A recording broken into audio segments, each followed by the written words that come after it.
So here we are exploring the angle and wanted to determine can we create congruent triangles and what happens when we start to manipulate the points between the two triangles, and what does this tell us about angle congruence or similarity.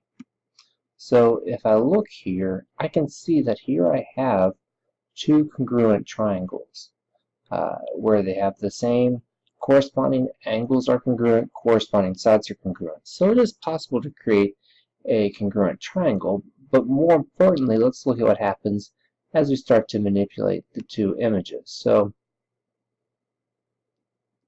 if I look here, if I've increased it, and what I see is that while my three angles all stay congruent to their corresponding angle, the sides have following a proportion. They all have that exact same proportion relationship.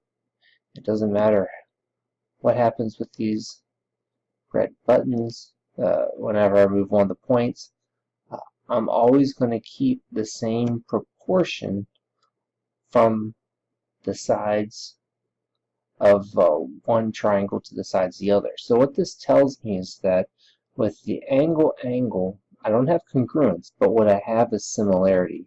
And what I can say is that the angles will always be congruent, and the sides will always have the same ratio or the same proportion that we can follow.